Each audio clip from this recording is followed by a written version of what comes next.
Hello and welcome to Husky Huddle. The coach, David Schuman, and my man from Parseghian Partners, Sean Rabinowitz. Thanks for being with us. Always my pleasure, guys. Coach?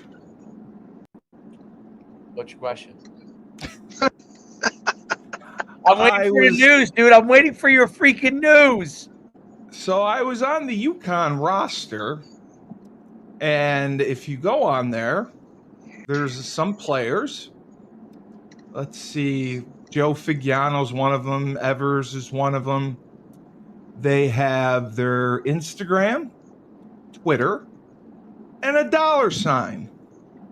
You click on the dollar sign, it takes you to Open Doors. Yeah, Open Door sponsor place. And if you want a shout out from Joseph Figiano, it's $24. If you want him to post on social media for you, it's $32. That's not a bad deal. He'll make an appearance for $65. Wow. He'll give you an autograph for $42. And he'll pitch anything. He'll respond to your custom request for $28. I love it. Perfect. You knew about this? Yeah, so open indoors? It says Open Doors. D-O-R-S-E. Yeah, Open it. So that's a company. What in the hell is this? They work with a lot of the colleges around the country, and they build a platform that allows them to, it's like an API that plugs in, and it allows it customized to the school, and it plugs in all your athletes and allows you to put whatever you want to do as an athlete on there. So it's kind of like, it's like the shout out thing, that shout out program. Right, Cameo. Right, Cameo, but Open Indoors can also, it's kind of like Cameo, but for athletes. That's the first time I've seen this. I wonder if it's new or if it's always been there. It's been there. But now, all these schools have it. I mean, maybe UConn. They do. But I've seen it in a lot of places. But now, not every player has one. So it must only be for the stars. Well, not every player's in demand, right? They can all get. Yeah, that's true. This is a platform that they could all get if they want to. Oh, they can. Okay. Yes. Wow. Man, that blew my mind. Steve, I would have paid $24 for you.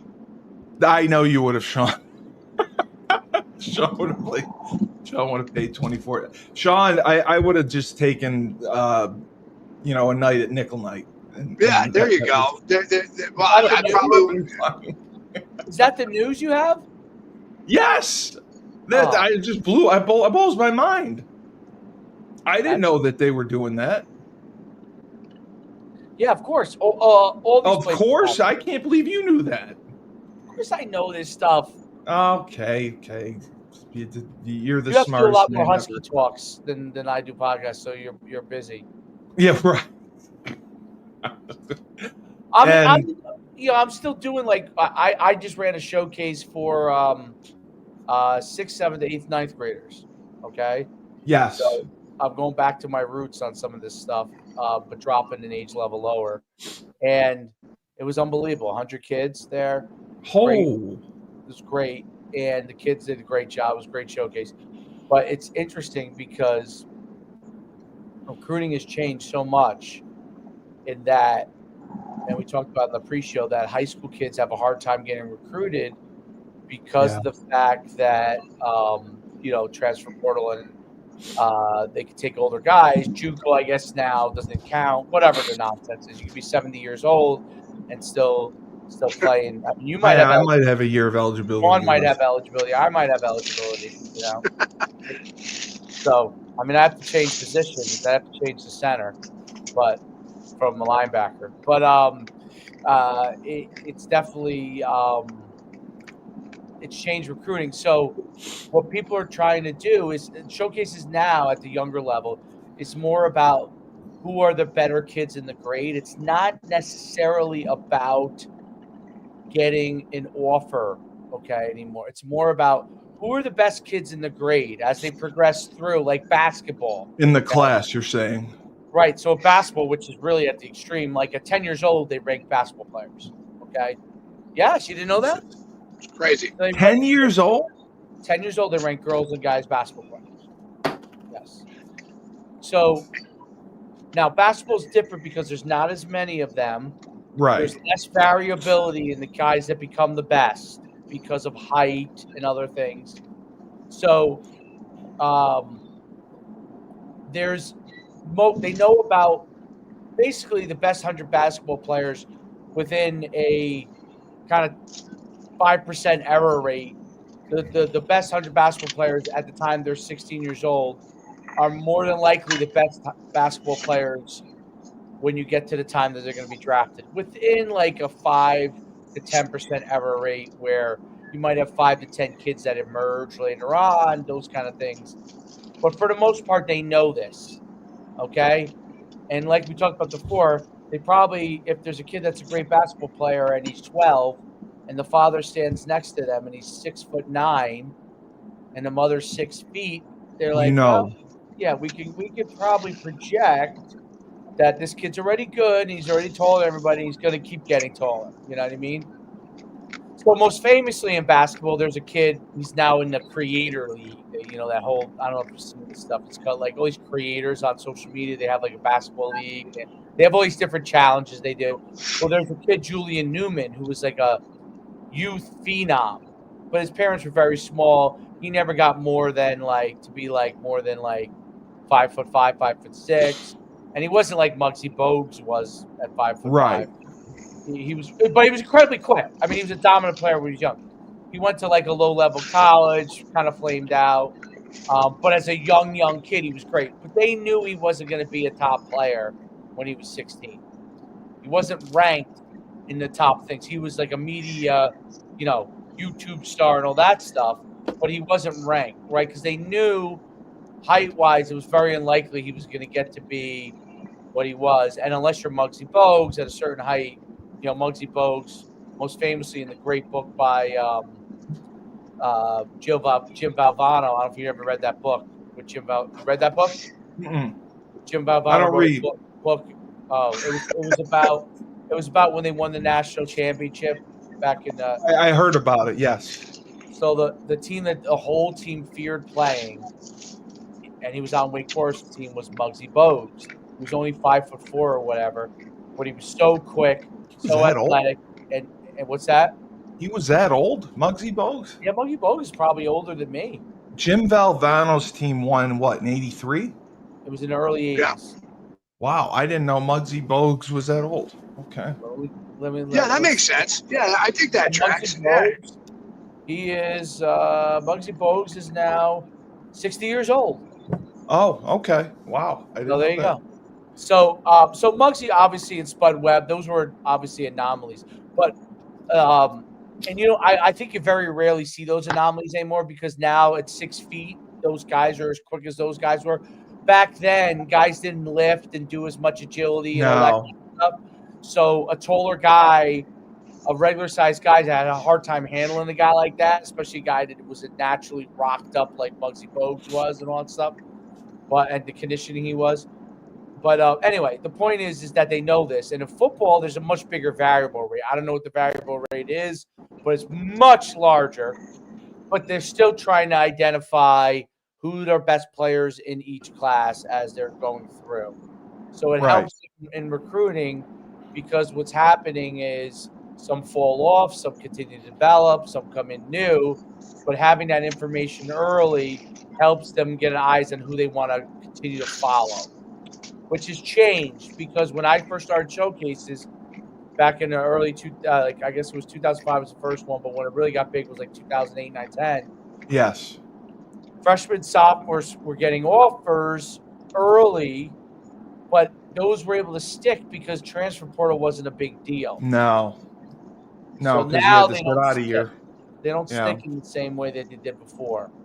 Unless you really are a 4 or 5 star, unless you really are the guy, But back then, you could get you got a kid who ends up being a 3-star, get offers as sophomores. You know what I mean? You could easily have that happen. I wanted to ask you and Sean, because I was thinking about this the other night. If COVID never happened, do you think the transfer portal would exist? Yes. You think that eventually they would have gone to being able to transfer without sitting out a year? I do. It's the NCAA. It's the big pendulum, right? Yeah. It just swings massively one way versus the other. I think you had coaches leaving, and I think you had to make an adjustment for that. But like everything else they do, they completely over adjust. But I do think you would have seen some semblance of the portal. I don't know that it would have ever gotten to where it is right now, where it's kind of like the Wild Wild West, and it's really not a portal. It's an open transfer system. No, it's free agency. It's free agency, right? Same thing with the NIL. It's like, hey, I get it. Need for some, dollars to put back in athlete's pocket, and but the pendulum just completely went the other way. So I do think it would have happened, but I do think it's gone way too far. I think Sean's right on a lot of those notes. I think it was inevitable. What COVID did was awaken coaches to the idea that you didn't have to be in their home to recruit them. You didn't have to meet with them to recruit them, which really helped with the transfer portal. Because the transfer, there's a short window of time. How can you visit with all these people in person in a short window of time? So what this allowed was now me from right where we are, or home or in your car, to go and recruit kids and offer kids off of film or recommendation or past performance if they're at a school, and without having to really meet them. And NIL gave them the opportunity to give them money without meeting them, which is a further enticement. And, I thought Pitino said it best, and, you could argue the values of what he's doing. That's I don't judge I think he's reformed. Well, I'm just saying you could argue whether you think it's good or bad. I'm just saying. Tigers don't change their stripes, Steve. Yes, that's right. That's right. Well, Steve's trying to change his stripes, so he has to believe that everybody else can. Yeah, it's important. It's important in changing your stripes. Fair enough. There's no way. If Steve can't believe in someone else changing their stripes, Steve's gonna be like, well, you know what? Like, I'm fucked. There you right? go. Yeah, fucked. I have to believe that way too. That maybe you don't change all the stripes, but maybe you can just change a few. A handful. Yeah. I believe that I might be better off. Maybe erase a couple of possibly. But yeah, no. So I think what Pitino said was really. It's great. Old coaches are great, dude. They let it fly, dude. They don't have that many. Yeah, they don't care anymore. They don't have that many more. They don't know how many. Yeah. They got 10 years, 5 years, 20 years to live. They're not wasting time.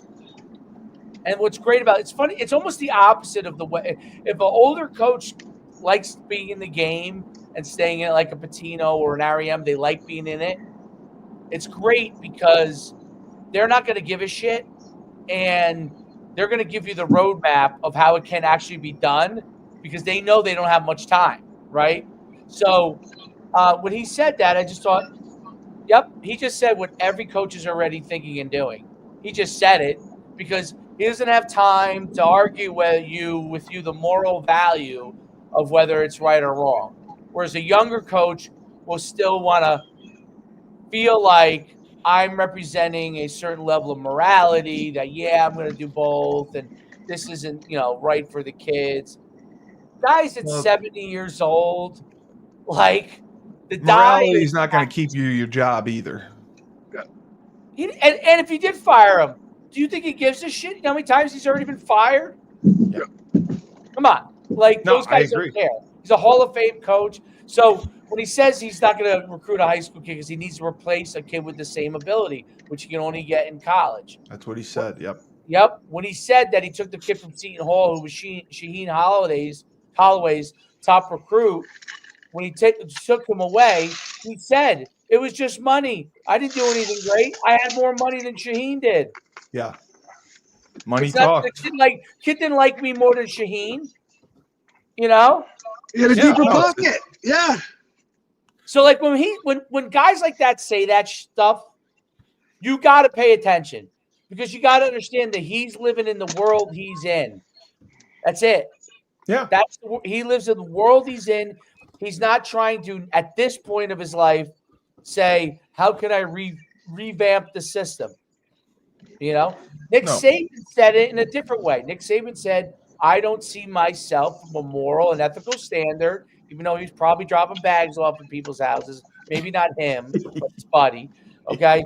Moral and ethical standard of being involved in it. The way his mind works, it does not work for him.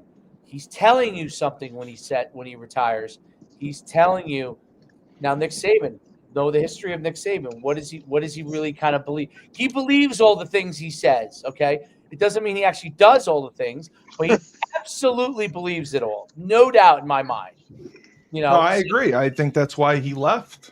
He didn't want to deal with the new way of doing things. But like you mentioned it. Yeah, Sean. Have you guys ever heard Randy Edsel's rant on the portal? Yes. Yes. I mean, that's like, that's like, like get your popcorn out. I mean, I remember I've seen him do it twice. I mean, this is when he was still the coach, but I mean, you want to talk about a guy who was bitter about the portal. Very. Amazing. Like just teed off. Like you give that guy a microphone and talk about the portal, and I mean, he could go on and on about John, it. He won't watch college football anymore because of the portal. The only college football he watches, he'll watch his son because his son coaches at Stanford. Yeah. But other than that, he does not like college football anymore, and he doesn't watch it. He doesn't talk about it.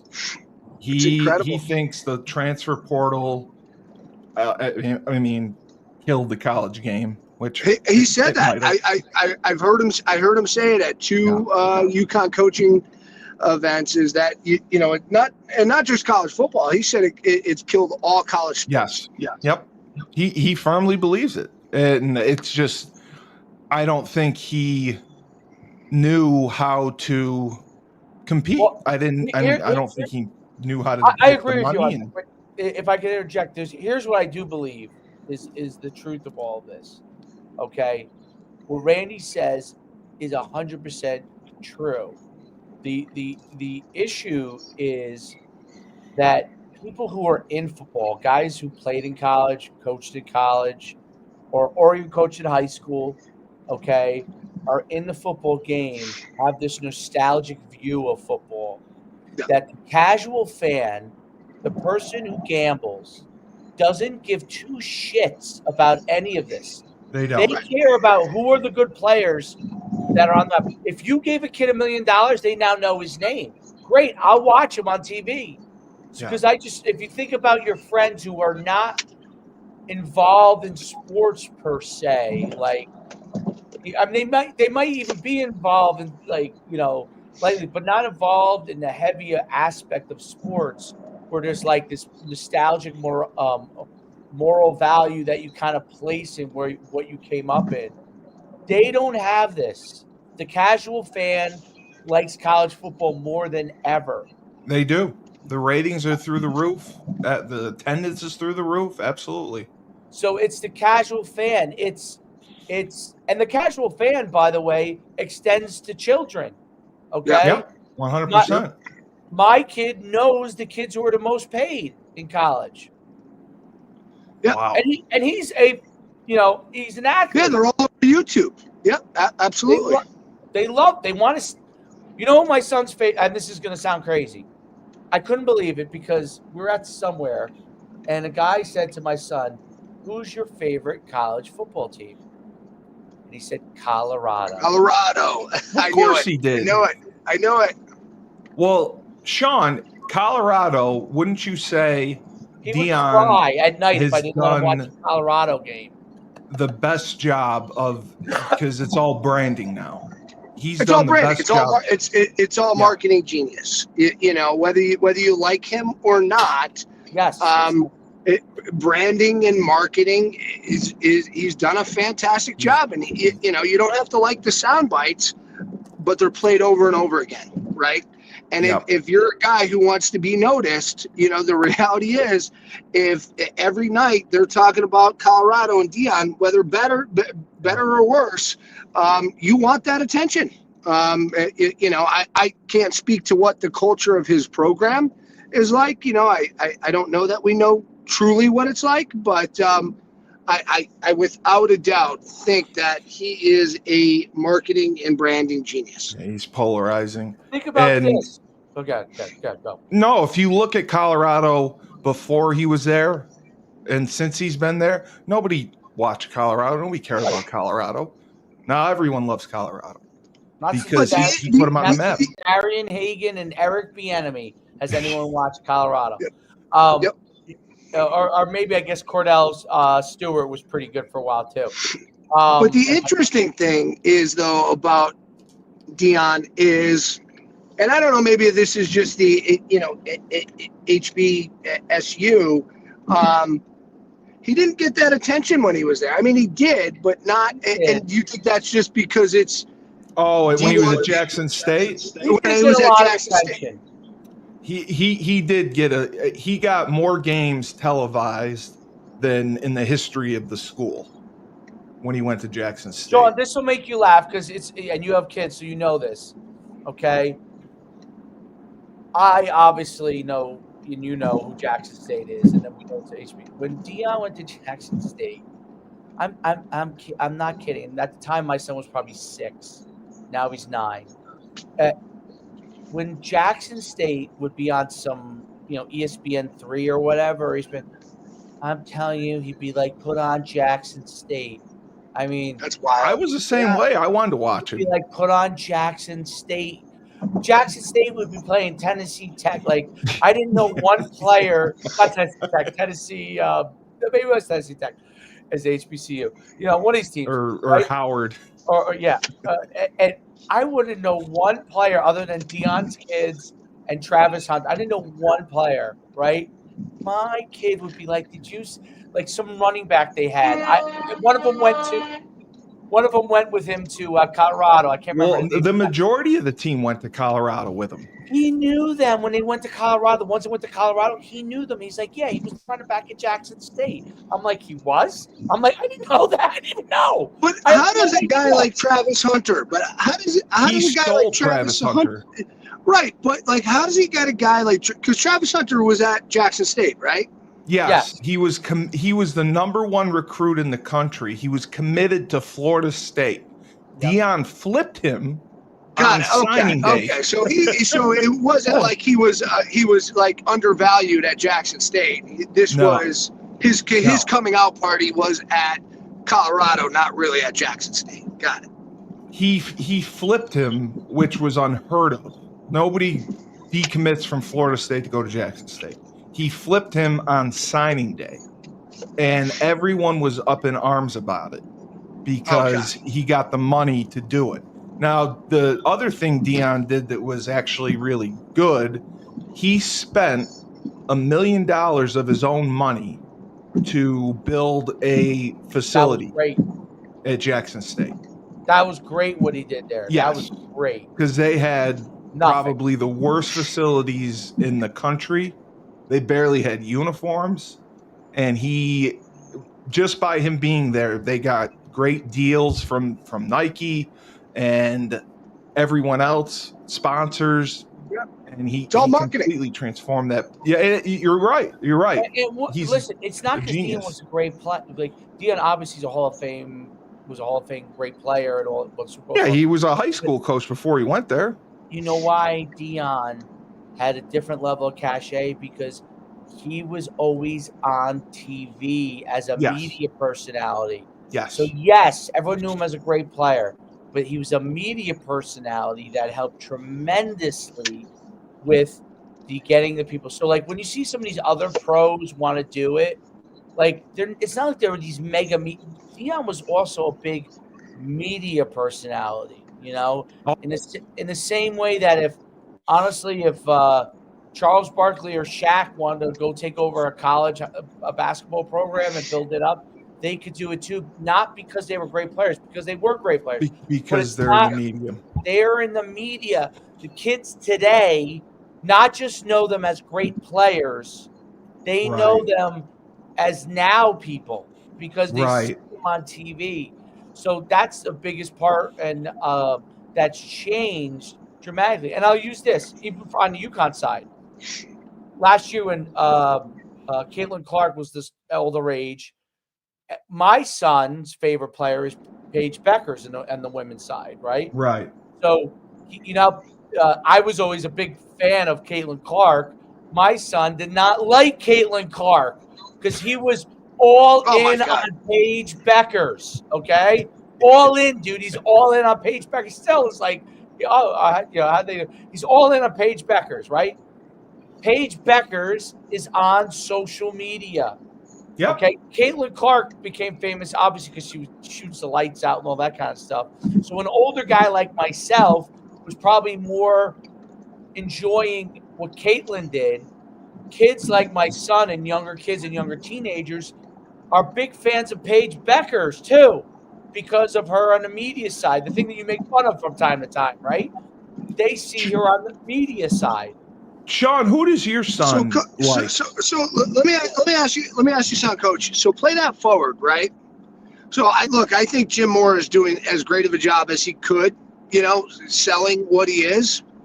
But let's say in 3 years, Dan Orlovsky is the coach. Do we get that same media hype? If Dan Orlovsky is willing to do the things that are necessary, absolutely. Right. I don't think Dan is. It's interesting. I don't think Dan's as well. That's the sidebar part of it. Like, you got to be like, Dion has gone to the wall, right, to get things done. So you have to be willing to do that, to make the calls, to connect people. You kind of have to have that personality. You know what I mean? It's not just about being a big name. You have to be willing to make the deal. That's really why I brought up like Shaq, right? He's a business person, makes deals, knows how to do that kind of stuff. If Dan was willing to, because he has a lot more fame maybe than most other coaches, I'll use this. In the coaching space, to me, the guy in college that's made the newest big splash is Bill Belichick. Okay? Right. Hall of Fame coach who's older, who doesn't need to do any of this stuff anymore, gets pushed out at New England on TV, okay? Dates a girl that's in her 20s, goes to UNC, dude. That's all press, okay? Now, the coaching side of him, obviously, he's a genius coach. But all this other stuff, if he sets up the structure properly, works to his favor. In New Jersey, he's been there offering all the top parochial kids. Oh, yeah. Like already? The showcase I ran, Pope John head coach Gaston, he has a kid that's going committed to North Carolina from Pope John, their top player. He's got gear. They had his UNC hat on. Like, I'm telling you, if you have the guys around you that can help you with it, Dion did a good job with that too. Yes, if Dan Orlovsky did that and got the right people around him, you know what I mean? I don't know Dan's personality at all. I'm saying he could have a big impact. Yes. I don't think he would have the personality for it. Yeah, I don't know any of that. Dion obviously has a big personality, right? Bill Belichick has no personality. It's different. But it's the man. Yeah, I'm just more making the connection. I don't think that. I'm just more connecting. People have said that though.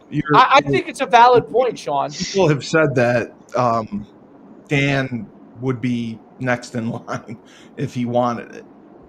But if I'm him, right, and I don't really, it's like owning a business. If you don't really love it and want to own a business, it's really hard to do it, right? And it just seems like he's got such a great gig doing what he's doing now, and I think it suits him well.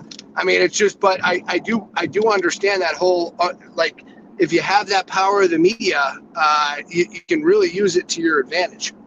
Yeah, You you know who can I think parlay would it. be a great person to take over USC if the other guy, what's his name, the famous guy, Lincoln Riley, Raleigh, if for some reason it didn't work out down the line, Liner. Matt Liner. Yeah. Seriously? Oh, he's amazing. He's amazing on social media. He's unbelievable on Oh, social media. He I didn't know. coaches. He actually coaches his kids. Okay, you don't know it if you didn't follow him, you wouldn't know it. But he does coach. Okay, I'm not saying he's like coaching in college. What level? He coaches his kid, like his high school kid. Oh, his kid's in high His school. son's Okay. actually a really good player. Well, his kid going to USC, coach? Because his Not kid's a sure. senior, right? His son is a very good quarterback. Quarterback, right? Because his not his younger kids, but his son, who's the one in high school, is from Right. the woman he was with in college. Oh, He okay. was also an athlete too. So this kid's a stud too. Like, He's a stud. Yeah. Yeah. Yeah, but Matt Liner is hilarious. I mean, I agree with you. He's he's hilarious. He's great. You got to see. So you're not a dad yet, Steve. So your feed doesn't get filled with these dad things. Okay. Yeah. And Leinert is one of these like dad social media guys. Like, and he's recruited who? Who does he recruit? What's the basketball guys he recruited into some the basketball player. Jefferson. Yeah, he's recruited Jefferson. It's hilarious, dude. His wife is involved. Yeah. I mean, it's hilarious. Wow. And he's got little kids now. He's got little kids. But I was looking at UConn's coaching staff. I still can't get over. I would have no idea how you manage 20 coaches. Well, you're a CEO now. I mean, you're a CEO, yeah, right? Exactly. Okay, if you have an offensive staff meeting, there's 10 coaches in the room. Like game planning. Everyone's got ideas. Everyone throws shit out there. If you got to listen to the 10 different people, you're never going to get anything done. Yeah, but that's part of being a CEO, Steve. It's like, I got 54 employees, right? Oh, right. And so I think that's just being a good manager. And I think that's one of the things that Jim Mora is I think he is a great, I think he plays that role very well. And it's not an easy role, to your point, right? Like, how do you make everyone feel like they got a place at the table without actually listening and acting on everyone's opinion? To me, that's just leadership, right? Right. And I think he's done a great job at it. I clearly, he knows how to run it. And I think, you look back at some of the coaches that didn't make it, right? Like I loved Bob Diaco, right? Yeah. Loved Bob Diaco. Loved his energy. Loved the way he coached when he was a D coordinator at Notre Dame. Yep. He didn't understand the CEO role, right? No, he micromanaged. Right. And, I think Jim Mora's been there, done that. He gets it, right? And, I think Bob Diaco will figure out eventually. And some guys can't ever figure it out. But, like, I think that's the success. Like, you go back to Bobby Bowden, right? Yeah. Bobby Bowden barely, he didn't do anything. Plays. You're right. Right, yep. Right. He managed the squad. And I think, if you track even back down to, like, youth football, there's a lot of guys that coach youth football that think they should coach youth football because they know X's and O's. But being the head coach, I think at any level in a lot of sports is really, can you manage an organization? Right. It's changed so much. Yeah. I completely agree. And Jim Mora. Yeah, I mean, just think about high school, man. Just think about high school. I mean, you never had to manage parents in high school, right? When we were going to high school, right? Now you got to manage parents too. No, Dave's got to manage parents too. They're tons of fun. You got a lot of parents, but like manage me sometimes. So, but like even with the transfer portal, like the running back they took, the Flowers kid from Eastern Illinois. I like him. How do they? I always wonder how they find these guys, how they get in touch with them. Is there just like a website, a list of guys who enter the portal? Yes, and then you reach absolutely. out to them? Absolutely. Okay. Because that's crazy. And I was also looking, they didn't take a quarterback, but they have 7. They just took the freshman from Virginia. But other than that, like, I don't know who else they would go with if they like the 6'7" kid. The Tucker McDonald kid played a little bit.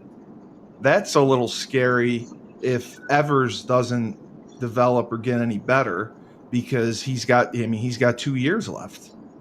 So and I still don't understand how Joe Figiano's on the roster if he really is coming back, because that we were talking about it. I think that muddies the waters for them.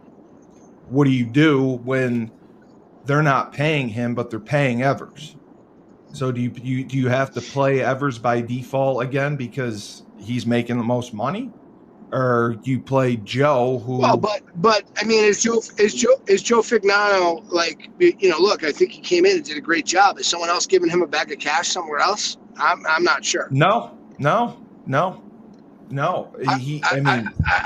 not sure that, like, he's in a good spot right now because he earned the spot, right? And he played agree. well, but I don't know that anyone else is cutting him a check and saying, hey, you're going to have a better opportunity here. No, I agree with you. I don't think anyone would do that, but I personally think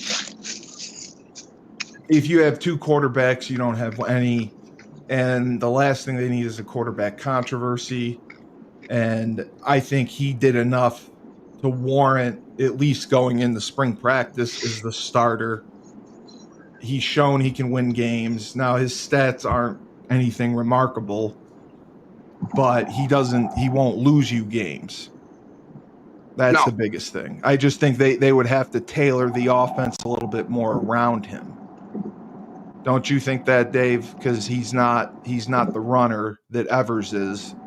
They would have to. They really have to switch things up if he's the guy they're going to go with. That's my only concern. And they did a good job of that last year. They did just, if he became the guy full time, that would be, they'd have to do that from the get go. Yes, meaning it would be more focused around him than it was around Evers. So that's the way I look at it. But it's, that's a good situation to have, I guess. I think it's a horrible situation to have. What, having Fagano back? Well, you got to decide you're going to go with him. I don't want him back in. Fagano's back, and they're not bringing in any other transfers. No, they don't have any other transfers. It's him and Evers. They're 100% going with Fagano. You think so? I mean, how could you? I hope so. How could you not? Oh yeah, maybe you're right. Maybe they're not. I don't know. Well, I just know Mike wants Nick to play. Mike, that's crazy to me. I'm sorry, that's crazy. I agree. I was at. Sean, did you go to all the games, or did you? Or you? That's right, you weren't able to go. Did you go to any? I can't remember. I think I thought I saw him at one. Is Sean there or no? We lose Sean. But I thought I saw him at a couple. The games that I saw him play, it was just painful to watch.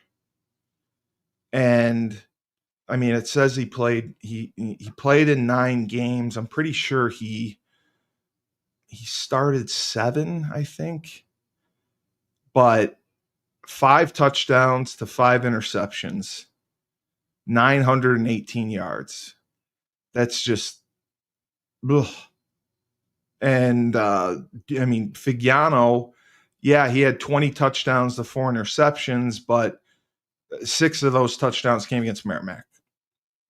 So you're talking 14 touchdowns in 9 games.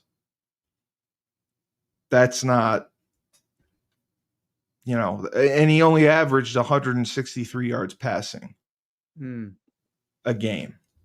and that's just what is concerning. Now, but I think if they made the decision and said, "Hey, we're going with this guy," and they built the offense around him, and Right. maybe they went under center a little bit more, and you leaned on your running backs, with Cam and Mel, and now Victor Rosa will probably be back in the mix because Robinson's gone. Then I think they can do some things. Right. But the schedule is a little bit tougher. Other than Central Connecticut and Delaware, Syracuse, and then BC, Duke, Air Force. So Air Force was down last year, but I'm just curious.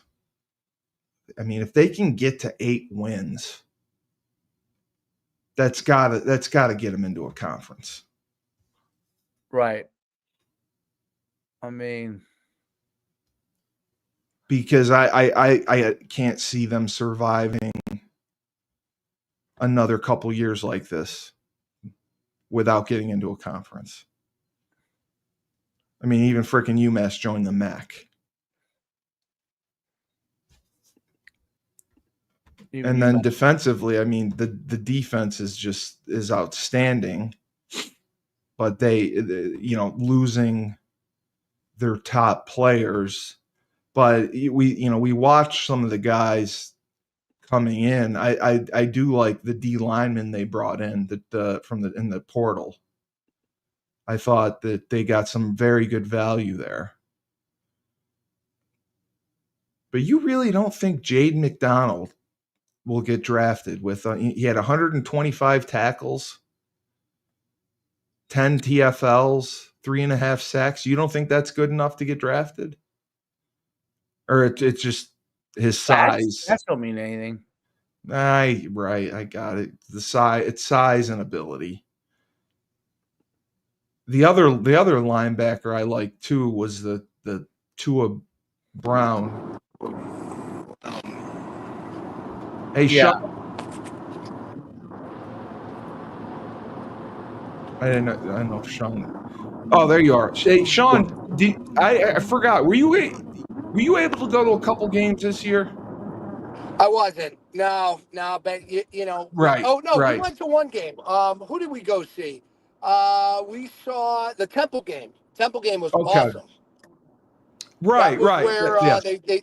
they forced the fumble. The goal We were right line in the end stand. zone. It was goal line. It was. It was the longest fucking game I think I've ever sat through. Yeah, there were a million penalties. Yeah, but it was an amazing game. What do you think? Because we were talking about this because Joe Figiano's still listed on the roster.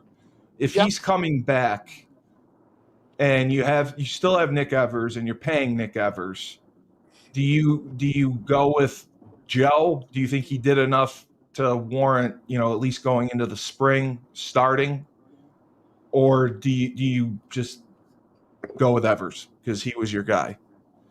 Well, I think Nick Evers has the biggest potential, right? He's got More the biggest upside, yep. right? And so I don't know that I would go in. And I think this also depends on personalities, right? And that's where you got to lean on Coach Mora or the offensive coordinator to understand, what's going to motivate Evers to get better, right? Is it a competition? Is it naming Fignano? Is it saying, hey, it's Nick, right? Like, because I think you do have to, manage personalities, right? At that level. But look, I think you're right. What you said is Fignano didn't lose ball games for UConn, right? And I think he managed the games well, and I think he's mature. But I think Evers is the guy that you're gonna get to that, if you want to call it next level with, right? Yeah. And it's a tough spot to be in, but like I said, Fignano, he's not he won games, right? But no one's throwing a bag of cash. Like, you don't have to worry about him going anywhere, right? And so I think if the coaching staff is confident that Evers is the guy long term, you know, you either say, hey, this is our guy. Joe did a great job last year, but this is our guy. Or you have a competition, right? You know, you say the spot's open and you got to compete. At the end of the day, I still think you want to put the guy that's going to win you games, right? Like, you know, it can always be about money, but at the end of the day, you put the best guy you know, to do the job. I know that's not always the popular opinion, right? But if it, you know, as much as anybody likes Evers, if he's not winning ball games, it's not helping us. Right. It's a sunk cost. Okay. And Sean knows this as a entrepreneur. Yep. Okay. The biggest mistake that businesses make is when they spend money in one direction and it doesn't work out, they try to make it up. Yep. And they double down? They might double down. Yes. Double down is the biggest problem. Yep. It's a sunk cost. Okay. It didn't work out. You lost some money here. Yep. I'm not saying Nick Evers is or isn't. I'm just saying that's in the NIL world, you have to have, and I guess for us, Burton is our business person, but anybody can get caught up in that, even if you are a successful business person like Mike is. But the biggest mistake, and I'm not saying he's doing it, I'm just saying the biggest mistake you can make is not viewing your investment in a player, if it doesn't work out, as a sunk cost and trying to make that money up. It's if a guy doesn't work out and you happen to spend $150K, let's say, I don't know what the number is, but let's say it's $150K, and he's your backup and he doesn't work out as a starter, you don't make him the starter. You don't double down on your mistake. You spent $150K on a backup. That sucks. You don't make a decision based on the fact that you threw $150K down the drain. If that was the case, okay? I'm not saying he is. He may be successful. I'm just saying him as an example, right? I'm just using it as an example. That's the biggest mistake that a lot of smart business people may make and general managers may make without having the knowledge in college football.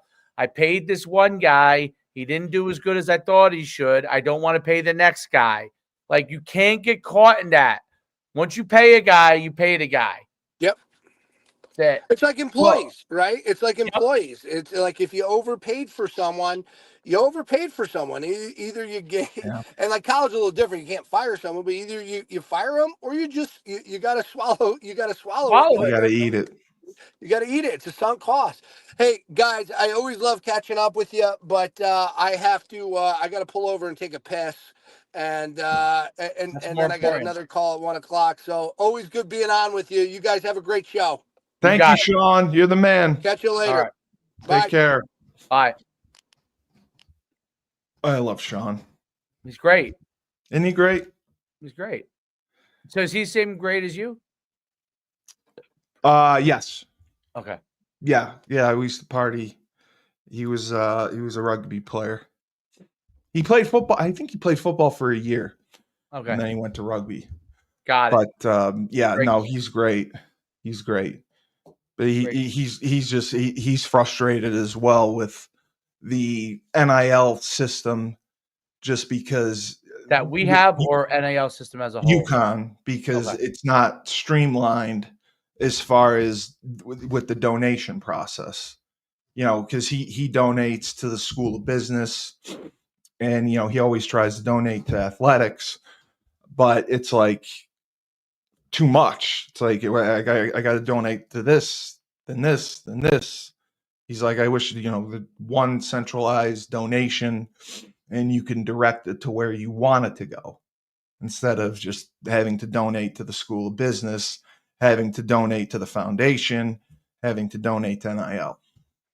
That sounds like $1 billion app development that we need to make. Build an app, right? That accepts donations. There's a lot of stuff that accepts donation. That part's probably very easy for a programmer because there's all these different funds that do it. But the key element is not that. The key element is not the accepting of donations. is the directing of the donation. Yes, and that's being able to see that money where it ends up. that's That's exactly big. what he wants. He wants the biggest thing he wants is transparency. An Is what he app, said. some sort of system that built the donation side's easy, probably very easy. The categories are probably easy to develop. The transparency of how it goes through the process, that has to be built. Probably hasn't been done before. And that would be awesome. Okay. We got a $1 million idea. You write There it it is. down. Are just you a had it computer there. programmer? Can you I do know. it? Where the hell's my pen? I have to use my pen. I can't write. That actually is. You want to know what? That actually is a great idea. I thought of it right now as we If were you going had through it. Like, what's the problem? That's the problem. if you just had an app, a UConn app, and you click on it and you can donate wherever you want. Right. That And you really is see it smart. go through the process. Like, right. Yes. A 100%. donation to category, whatever that Yeah. category is, to the process of the end result, right? Like where it goes, and then you want to That's a see it great in idea. action. Like It's you a want to great see it in idea. action. So like Steve gave $100, right? And people always are like, I "Oh, did. no." I'm saying so did I. But I'm just saying, like, using an example. You give $100. The worst thing for you when you give $100 is not knowing what it goes to. 100%. Like, for example, when you fundraise for like a team, like, a youth sports team, you're like, okay, it's going to go to uniforms. It's going to go to this. It's going to go to that, right? Seems pretty simple and basic, right? Because it's a much smaller level donation process. So you kind of know where it's going to go for the most part, right? There's not that many places it can go. So, but in a university, it's so vast. It's so big. There's so many different sports. There's so many different teams. The ability to go through, donate, and know where it goes to, and then knows where it lands, meaning like, oh, you get a notification, Pagano received, you donated $100. Well, 1% of your donation went to Figano. 45% of it went to the football program as a whole. 3% of it, of your donation, even though it's only $3, this is how we allocate. Or they may say 100% of your donation, we took your $100 and decided that would go to the Joe Fignano fund, right? Right. So you just want to know, if I give to football, where does it end up? Does it end up in football, first of all? That's your first question. That's what Sean said. That's the first question. If I want to donate to football, does it end up in football? Great. If it ends up in football, who does it end up going to? Does it go to the facilities? Does it go to the video coordinator? Does it go to the field turf? Does it go to Joe Vignano? Does it go to Evers? Who or what does it go to? I would love to know, because you have pride in it. So you get $100 went to Joe Fignano, and Fignano gets that notification. We took $100 from Steve Cully, and of the $10,000 we gave you, here is the makeup of the people that gave you the $10,000. It was Steve Cully. It was this person. It was that person. It was this person. Or all 10 came from this one person, right? So Joe can then say, you know what? Thank you. Yeah. Here's a letter through the athletic department back to you, right? Back to the donors who donated to. How good would you feel if Joe said, hey, thank you for your $100 donation. You were part of the $10,000 that went to me from UConn, NIL, whatever. I think that would be great. Right? I think that would be great. I think that's a great idea. And I think that would definitely entice more people to donate too, because they would see it's appreciated. Yeah, because that's the thing. Like, what's great about Open Endorse? Why Joe's doing it?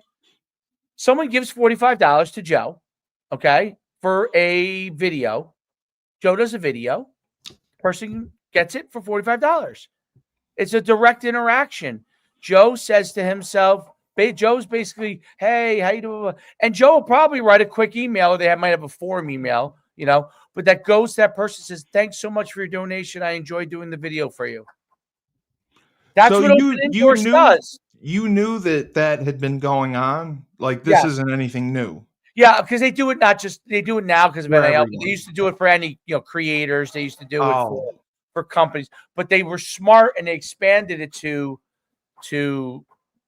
NIL, which was smart. Right. So that's a good example of a direct pay-in. Now, it's very hard for a player to make, unless he's really, really famous, a lot of money from that. That's where the university donations can help and say, hey, we got this bundle of money that came in, and 10,000 of it went to this person. 10,000 went to facilities. 85,000 went to contribute to a new building we're going to break ground on. People want to know that. I might want to go to the breaking ground of a building that I donated money to, right? UConn has to do that because they're a public university. They have to show. On the public side, they're supposed to.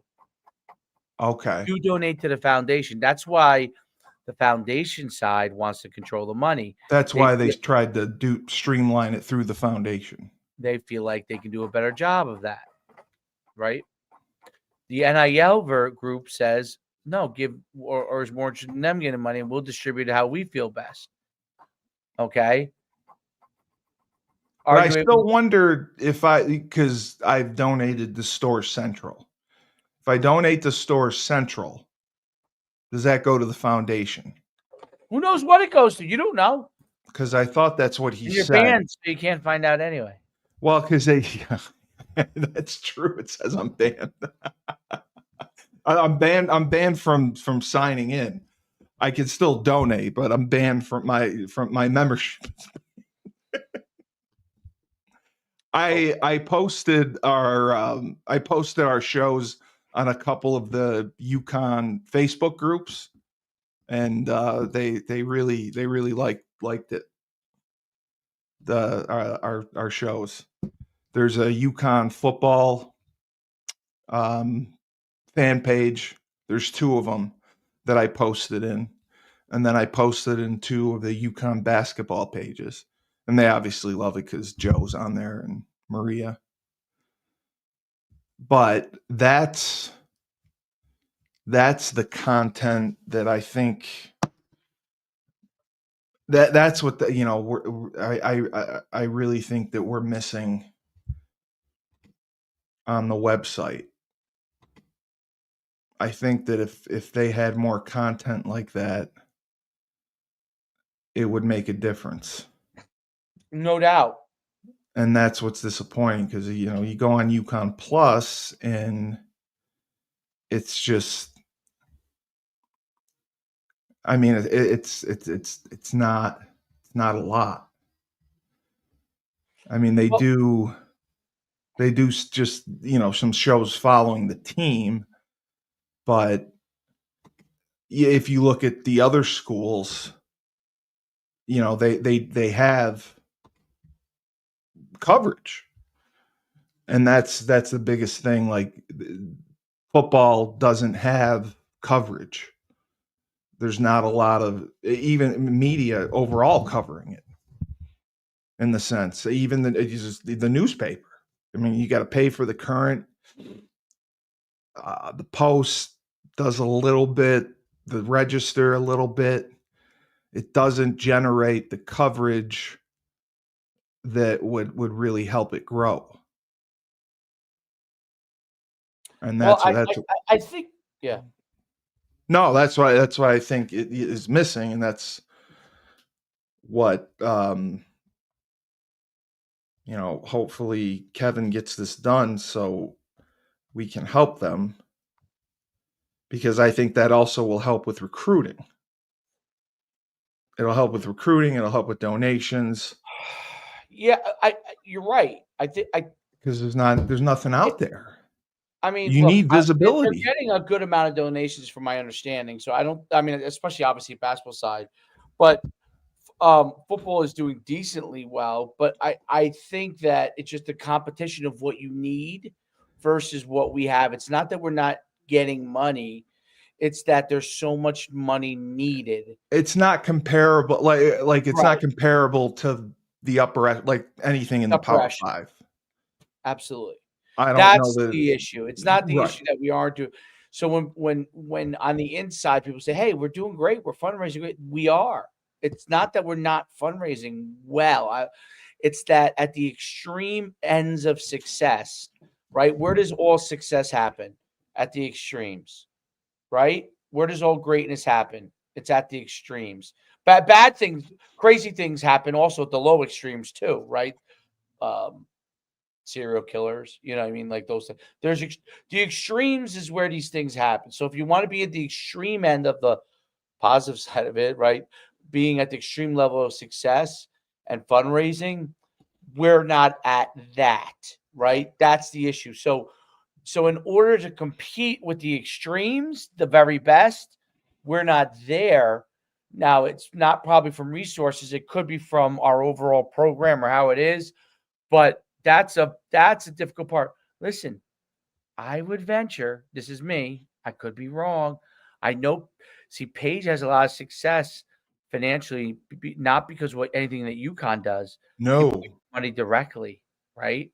Yeah. So she makes a lot of her money directly from these donors or companies. Yes. Okay. So she's getting, it's not, I'm sure they help her with the process, but she herself is a celebrity. Absolutely. So now if you look at the men's basketball team, the last few years we had some great players. We were ahead of the curve, I guess, in basketball with some of the giving money to players, and we did well with that. Now other people have caught up in how they distribute money, right? In men's basketball. Well, we have good players, but do we have all of the best players to make us win? Now we do have a great freshman, right? He's the second best freshman probably in the country, or top 2 or 3. But and he's probably getting paid well. And they also are saying people think there's a chance he could stay. He could, yeah. I mean, if he's getting a good amount of money, yeah, that would be great. The thing is that the ability to pay 1 or 2 guys is different than, let's say, a team who could pay 3 or 4 guys in basketball. Exactly. Right. That's the difference. That's the difference.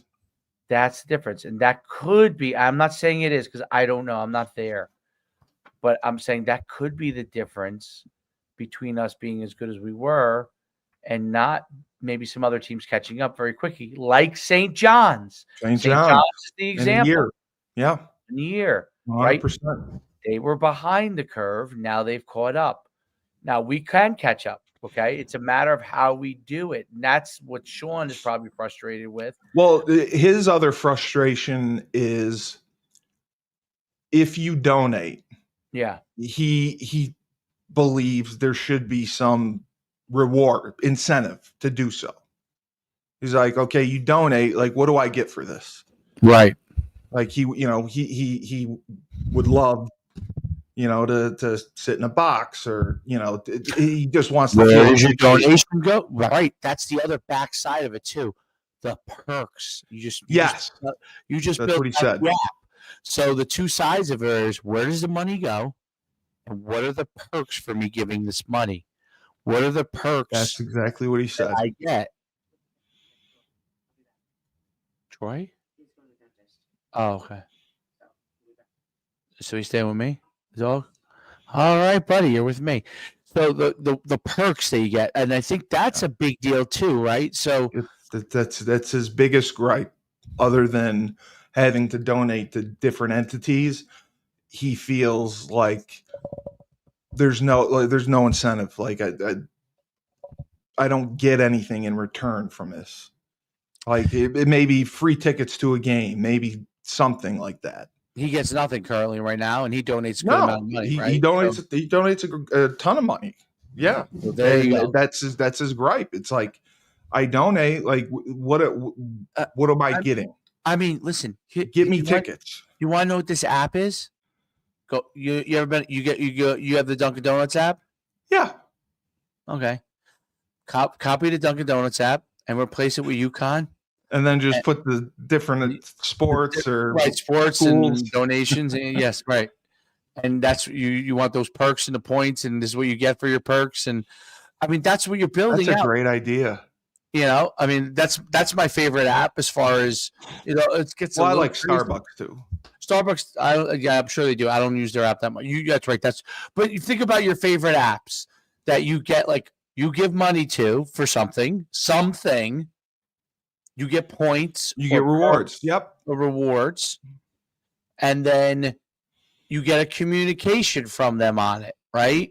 Yeah. So that's what you need. Now it's just replacing people and products. Like you're replacing, I don't know, your coffee with Joe Fignano, I guess. You know what I mean? But that would make things so much easier and more transparent.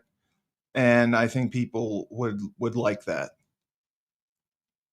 I really do. I think that's genius.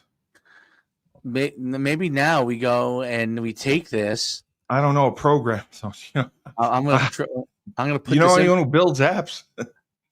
Well, maybe we clip up this whole thing and just send this whole segment to somebody who can help us. They'll steal our idea. That's our business plan. I know. Maybe we got to go patent it first. Yeah, we got to copyright it. I know. We got to copyright it, and then we got to tell Burton and see if he'll do it. Maybe Storm Rabinowitz would go in on this business plan model with us. You know what? He probably would. We could raise some funds and build it. He would love it. We could then now obviously if we do it for you, it's obviously easily replicatable across all 100%. Yeah. So it's not like you build this and it's only for UConn. You build it, you customize it for every single team in the United States. Yeah. That's genius. We just got to find a programmer. Programmers aren't hard to find. I think you have to show them the example of how you want it structured. Just say, I mean, we could, that might not be that hard to build out. So you build out the sample part, you give it to the programmer and he goes and runs, right? So, we could see it as a version of this and be like, we don't think that's, but yeah, I think that's the way to go. And I think that's would help the average investor. If you want the small investors, the big investors, they probably want to know too. I mean, the real big investors where it goes, but the small investors, because they don't have as much money to give, are much more likely to want to know where it goes. The guys who give $1,000, $10,000, $5,000, they want to know where their $5,000 goes. Yeah. And with that transparency, and if they feel appreciated, they're obviously likely to give more. Right. And that's what I think. And would you like to make this a recurring investment every month? Oh, what you could do. And if you do this is what you'll get. Which they need to do, which is not currently in place. If they did that for the donors, I think that would be huge. I was looking at the attendance numbers. Our home games, we didn't crack 30,000 people, other than one game. With a 9-4 team, it was 27,000. The only game that was 30,000 was the Wake game. And that's wow, because they had. We had a period from 2003 maybe to 2009 that they almost sold out every game. And they were close to, because the stadium can be expanded to 60,000. They were close to doing that. They were right there. And then Randolph left and it went to hell in a handbasket. Because otherwise we would have had a 60,000 seat stadium. But I still can't believe, man. But do you think because Joe D even still thinks this, that they need a campus on stadium? I agree. Yeah. There's no other way. And there's so much room to where they could do it. Well, a lot of it has to do with those farms and stuff. What are they doing? No, I know. It was the traffic and that. I wonder if it would still be feasible to do it, or they wouldn't, because I mean, unless they split like they do with basketball, playing in Hartford and playing in Stores. If you built one on campus, though, would you build it smaller? Would you just make it like 30,000? I mean, you could get away with that if it's expandable. I think the key is, like, for a place like UConn, the key with UConn is simply this. If you figure out what the best number of seats is. There's a minimum you have to have for in 30. It's 30 for 30? D1. Yeah. So, I mean, I would build 40, but yeah, you're right. If you build 40, make sure it's expandable. Like they did with the rent. Yeah. So if you happen to become really great and you really draw, you're selling out 40,000 all the time, then you could always expand. Yeah. But I just think 25 minutes down the road, students ain't going to go. And they don't. And we have so many students, dude. 20,000 students. I mean, just in the Stores campus. You're losing out on 10,000 students. Yeah, you're right. Every single home game. Yeah. Game. Why would you want to like that? What does a home game cost? $20, $25, $30? I don't know. What does it cost? Not much. All right, so let's say it costs. For students, it's cheap. 20. Let's say it's $25. 20. Yeah. Okay. That's 25 times 10,000. Yeah, that's a lot of revenue. 2.5 million, maybe, is that right? Something like that. So, I mean, let's see, times 2 would be 25,000. No, 250. Hold on, let's do math. I can't even do math anymore. You're supposed to be the smart one. I know, I can't even do it. I know. I think what I said was wrong. So 25. Let's start with that. 25 times 10,000 is 250,000. They're gonna spend another 25 minimum at the game. So that's 500,000, right? They're going to probably spend equal to that in gear, right? 750,000 from the same group. So the worst you're going to get out of 10,000 people is 750,000. The worst you're going to get. Times how many home games? They had 7 this past year, but I think they have 6 next year. Okay, times 6. So that's just in if it's as low as $25 a ticket. $25 tickets, food if they spend $25, which they're probably going to spend more. But let's say you spend $25, and merchandise if they spend $25 a game, which they're probably going to spend more than that. But let's say that would be $750,000 from 10,000 people. That's $4.5 million just from that. That's not even. People probably spend a lot more than what I'm talking about, but $4.5 million. Okay, so now you have another 30,000 people probably spending between tickets, because if you got another 30,000 people times $200 for a visit. Oh, $200. Yeah, they do have 6 home games. Let's say it's. I'll go on a low end. Let's say between merch and all that stuff. Let's say 150,000. So another 30,000 people times 150. That's 4.5 million per game times 6 is 27 million. So that's 32 million basically right there. Yeah, that they're right now they're probably making half that. Yeah. More, but less than half, probably a third of that. So they're probably getting like 9 million a year from that stuff. I mean, that's why football drives the bus. You're getting 3 or 4 times the amount of money by having an on-campus stadium. It pays for everything else. No, I know it does. I mean, let's say the profit on that is,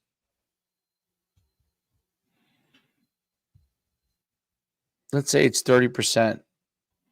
It's $8 million of free cash to use whatever you want.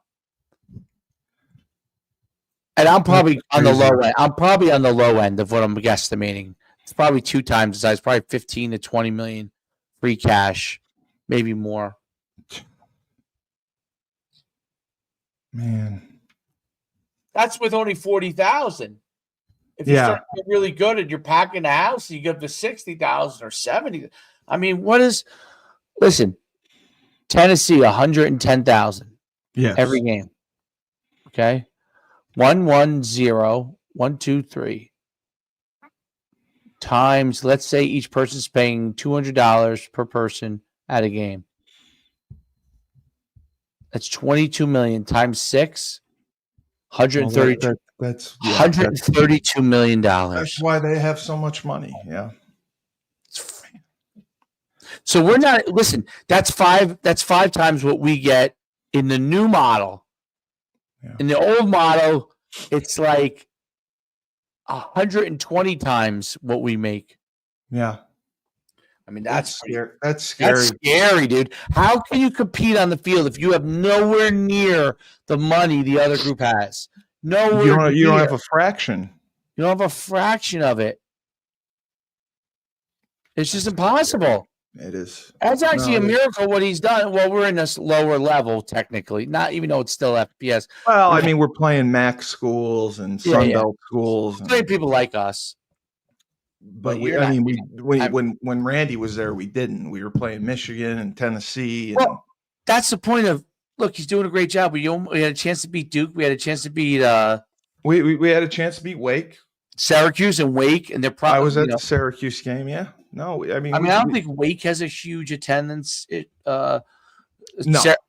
Duke is not great on attendance, but they're still probably making 3 or 4 times what we make, and then Syracuse probably makes like 10 to 20 times more.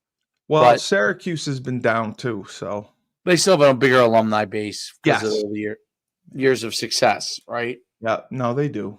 They do. But that's what it has to get to. So Joe's right, because you have to start to make a dent in this thing. You got to get it on campus funding. You know what they should do is like, I don't know. I can't even remember how much the stadium cost. A new stadium, a lot. I mean, no, how much the rent cost? I don't know. Yeah, but anyway, I got to run. Dude, this is an awesome show, dude. Awesome. Yeah, no, we'll see you tonight. Are you home late tonight? No, I'll be here. Okay. We're in this right now. We're in between, which is great. By the way, I may have John McEntee. Oh, what? Phenomenal. Yeah. Well, I got to see if Frank has the Secret Service guy because he doesn't want to come on with somebody else. So. Okay. Yeah. If he has a Secret Service guy, then I'll do him next week. But yeah, he wanted to come on. But he's not on Fox or anything, right? He just does his own thing. Yeah, he does his own thing. Okay. He probably has now seen a little bit more of the podcast. Has probably listened to a little bit and probably is like, oh yeah, that would be good. Oh, good. Okay. That'll be fun. The Rebel Republic. Would you be able to go at 7? No, probably 8. Okay. All right. Well, I'll get caffeinated for it. Good. You know what happens to me? Like right around, like we get the first step. If I do sports on, I'm probably okay. Then we get to like halfway through Rebel. Yeah. What? Huh? If someone's like explaining a point for a long time, and I start to zone out. Yeah, it's great. My ADHD kicks in, and it's like my ADHD works differently than I don't know if ADHD, but my ADD works differently than others, and in that if I zone out and get distracted, sometimes I get tired. You know what I mean? Like no, that's I know. It's very interesting how everybody's kind of like zone off works. It's not that I'm actually tired though. I'm really not tired. No, you just when you're not in the my brain conversation. Yeah. Shut up. We had pretty good viewership for this too. Oh yeah, we had great viewership. Pretty consistent too. Like it took a while. The first 20 minutes took a while to build up, but then it got pretty consistent though. So yeah. All right. Well. All right. Good. You got it. When life gives you lemons, don't make lemonade. Take 2 oranges, throw them back life.